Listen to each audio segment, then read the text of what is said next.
حضرت عرفہ بن ربی حضور کے غلام ہے، وہ روایت کرتے ہیں، کہتے ہیں جب جبلہ اہم کے خلاف ہم لڑنے گئے تو روم کی فوجیں بھی تھی اور عرب کے دیگر قبائل کی فوجیں بھی. کہتے ہیں ہمارے سپہ سالار کا نام حضرت خالد بن ولید. اب تو گزارش ہی کرنی ہے، اب مدعا کیا سنانا ہے، اب تو بات کرنی ہے. فرماتے میں آگے بڑھا اور جیسے بھی ہوا میں نے حضرت عمار بن یاسر کو راضی کیا. حضرت عمار کہتے ہیں ایک وقت وہ تھا اور ایک وقت یہ ہے. جب دونوں وقتوں کو دیکھتا ہوں تو کہتا ہوں الحمدللہ رب العالمین. یہ ساری تعریفیں اس رب کے لیے ہیں جو تمام جہانوں کو پالنے والا. وقت دیں معاملات کو، ٹائم دیں. آپ دیکھیں اللہ تبارک و تعالیٰ بڑا کریم ہے. حضرت سعد بن ابی وقاص نے قادسیہ پہ حملہ کیا تو بدھ مت عیسائی یہودی سارے کٹے، قلعہ بند ہو گئے. چاروں جانب دیوار تھی قلعے کی، بڑی بڑی فصیل لمبی چوڑی، بڑا لمبا چوڑا گیٹ. باہر نہیں نکلتے، باہر نکلے تو جنگ ہو جائے. ایک علاقہ تھا وہ قلعہ بند ہو گیا. حضرت سعد بن ابی وقاص نے انتظار کیا، وہ باہر نہیں نکلتے. انہوں نے پہلے سے پلاننگ کی تھی، کوئی مہینے کا راشن لے کے وہ اندر چلے گئے. جناب سعد بن ابی وقاص کہنے لگے بھئی اب یہ دیوار تو گرانی پڑے گی. یہ دیوار جی کیسے؟ فرمانے لگے ایمان کی قوت سے. آپ نے نا انسانوں کی چار دیواری بنائی، اس دیوار کے گرد صحابی کھڑے کیے. توجہ میری طرف رکھیے. یوں چاروں جانب صحابہ کھڑے ہو گئے. جب صحابہ کھڑے ہوئے چاروں کونوں میں، اب یہودی، بدھ مت، عیسائی تینوں اندر ہیں. حضرت سعد بن ابی وقاص نے کہا چلو بھئی ایمان کی قوت سے بولو. صحابہ بولے لا الہ لا الہ خودی کا سر نہا لا الہ الا خودی کا تیغ فسا لا الہ الا خودی کا تیغ فسا لا الہ. اگرچہ بت ہے جماعت کی آستینوں میں، مجھے ہے حکم ازاں لا الہ الا. وہ 3-4 دفعہ کلمہ پڑھا تو دیواریں ہلنے لگی، کانپنے لگی. انہوں نے توڑے دروازے باہر آ گئے. کہنے لگے کیا ہوا؟ حضرت سعد بن ابی وقاص کہنے لگے کافرو، بے ایمانو، ابھی تو ہم نے ایمان کا پہلا کلمہ بھی آدھا پڑھا ہے. ابھی تو ایمان کا پہلا کلمہ بھی لا الہ آدھا پڑھا ہے. اگر محمد رسول اللہ پڑھ لیتے تو تمہارا بچتا ہی کچھ نہ. ابھی تو ایمان کا پہلا کلمہ بھی آدھا پڑھا ہے اور تمہاری دیواروں میں دراڑیں پڑ گئی ہیں. اللہ کرے میری ملت ایمان کا کلمہ ہی ڈانٹ کے پڑھنے لگ جائے. اگرچہ بت ہیں جماعت کی آستینوں میں، پر مجھے حکم ازاں لا الہ. اور یہ دور اپنے ابراہیم کی تلاش میں، صنم کدا ہے جہاں لا الہ. بارہ پکڑو ان کو مارو. جس دن ابو جہل آیا ہے نا بدر میں، اس نے جاسوس بھیجا. محمد بن عینیہ تھے یا عروہ بن مسعود، دو مختلف نام کتابوں میں آتے ہیں. وہ جاسوس چیک کر کے گیا مسلمانوں کو واپس. ابو جہل سے کہنے لگا 313-312 بندے، کچھ بچے ہیں، کچھ بوڑھے ہیں، کچھ کمزور ہیں. ابو جہل بڑا کھل کھلا کے ایسا کہنے لگا ان کو نا پشتوں پہ باندھ لو، گھوڑوں کی پشتوں پہ. جنگ کیا کرنی ہے؟ تلواریں ان کے پاس کوئی نہیں، لڑ یہ نہیں سکتے. باندھ لو، لے چلتے ہیں مکے، وہاں جا کے دیکھیں گے کیا کرنا. محمد بن عینیہ کہنے لگے ابو جہل ہوش کر، ہوش کر. تلواریں کوئی نہیں، زرہیں کوئی نہیں، پر میں ان کا ایمان دیکھ آیا. میں ان کا ایمان. فرمایا سب نے جھولیاں اٹھائی ہو رہی ہیں، کہہ رہے ہیں یا اللہ ہمیں واپس نہ بھیجنا، ہم تیرے نبی کے قدموں پہ قربان ہونے آئے. ان کا ایمان میں. حضرت خالد بن ولید نے حملہ کیا ملک شام پہ، حملہ کیا. یہودی باہر نہیں نکلتے. باہر نکلے ان کا بہت بڑا لیڈر مذاکرات کرنے آیا تو ہاتھ میں زہر کی پڑیا ہے. فرمایا یہ کیا ہے؟ مذاکرات کرنے آیا تو یہ کیا؟ کہنے لگا زہر. کیا مطلب؟ کہنے لگا اگر مذاکرات ناکام ہوئے تو زہر کھا کے مر جاؤں گا، مسلمانوں کو کبھی اقتدار نہیں دوں گا. تو آپ فرمانے لگے زہر بھی تب بھی اثر کرے گا نا جب میرا اللہ چاہے گا. کس کی قوت؟ ایمان کی. کس کی قوت؟ زہر کب اثر کرے گا؟ جب اللہ. تو کہنے لگا یہ بڑا زہریلا زہر ہے ہمارے علاقے کا، یہ تو کسی کے ناک میں ذرا ہوا سے چلا جائے تو بندہ مر جاتا ہے. آپ فرمانے لگے بندہ تب بھی مرتا ہے جب اللہ مارے، اور جسے اللہ نہ مارے مر سکتا وہ کہنے لگا کیسے ہو سکتا ہے؟ فرمایا لاؤ ادھر۔ حضرت خالد بن ولید، او بھائی طاقت ایمان کی قوت سے ملتی ہیں، ہمت ایمان کی قوت سے۔ فرمایا بلا سارے یہودی، سارے آ گئے۔ فرمایا تم کہتے ہو زہر ہوا کے ذریعے ناک میں بھی چلا جائے تو بندہ مر جاتا ہے، پوری پڑیا زہر کی جناب خالد کھا گئے، پانی کا گلاس پی گئے، 18 رکعتیں نفل بھی پڑھ گئے۔ ہر 2 رکعتوں کے بعد پیچھے پلٹ کے دیکھ دے تو کتنے یہودی کلمہ پڑھ جاتے ہیں، کتنے غیر مسلم۔ یہ کس کی طاقت ہے؟ بولے تو صحیح ہے، بولے۔ ایمان بڑا قوت والا ہوتا ہے، بڑا قوت والا۔ اس کا پتہ کب چلے گا کہ ہمارے اندر ہے کہ نہیں؟ کروڑوں ناجائز روپیہ سامنے پڑا ہو اور بچہ عید کے لیے کپڑے بھی مانگ رہا ہو، لیکن انسان ناجائز پیسے کو ہاتھ نہ لگائے، بچے کو تسلی دے کے سلا دے، تو اس کا مطلب ہے کہ ایمان اس کے پاس ہے۔ میرے نبی کریم صلی اللہ علیہ وسلم نے فرمایا فحشا، خوبصورت عورت، بری عورت، خوبصورت بھی ہو بری بھی ہو اور دعوت گناہ بھی دے، بچہ جوان بھی ہو خوبصورت بھی ہو خواہشات بھی ہو، اور پھر بھی وہ کہے انی اخاف اللہ، نہیں بھئی میں اللہ سے ڈرتا ہوں، تو اس کا مطلب ہے اس کے پاس ایمان ہے۔ یہ تو روز ہمیں پتہ چلے گا، روز پتہ چلے گا۔ میرے دوست اپنے ایمان کو دیکھ۔ حضرت مصعب ابن عمیر جنگ احد میں میرے نبی، اور یہ بڑا لاڈلا صحابی ہے میرے رسول کا، بڑا لاڈلا، مجھے اس شخصیت سے بڑا پیار ہے۔ ان کا جو بھی کہیں مجھے ارشاد کوئی قول ملتا ہے تو میں الگ سے ڈائری پہ لکھتا ہوں۔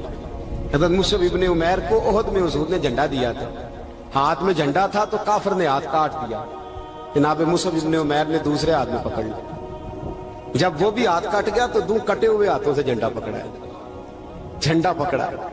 اور جناب مصعب ابن عمیر کی جب لاش کے قریب میرے نبی پاک گئے تو کٹے ہوئے ہاتھوں سے جھنڈا انہوں نے سینے سے لگایا ہوا، سینے سے۔ میرے نبی پاک کی آنکھوں میں آنسو آئے اور حضور نے رو کے فرمایا یہ مصعب کے ایمان کا جھنڈا تھا جسے وہ ساتھ لے کے دنیا سے چلا گیا، یہ اس نے زمین پر گرنے۔ اپنے ایمان کو دیکھو، ایمان کو پرکھو، ایمان پر محنت کرو۔ سب سے پہلی بات تو یہ کہ قدر کرو کہ ہم مسلمان ہیں، اپنے دین کی۔ دوسری بات قرآن پاک کے ساتھ پیار کرو۔ تیسری بات شہادت کی آرزو۔ چوتھی بات ایمان کو مضبوط کرو، ایمان کو بولیے ایمان کو۔ اللہ فرماتا ہے تم ایماندار رہنا، میں تمہارے ساتھ رہوں گا۔ ولا تہنوا ولا تحزنوا وانتم الاعلون ان کنتم مؤمنین۔ یہ پختہ ہوتا کیسے ہے؟ اقبال کہتے ہیں ایسے لوگوں کے پاس بیٹھا کر جو تیرا ایمان پختہ کرتا، ایسے لوگوں کی سنگت میں رہا کر جو تیرے ایمان کو، کہتے ہیں وہی ہے تیرے زمانے کا امام برحق، وہی ہے تیرے زمانے کا امام برحق جو تجھے حاضر و موجود سے بیزار کرے اور موت کی شکل میں دکھلا کے تجھے جلوہ دوست زندگی تیرے لیے اور بھی دشوار کرے۔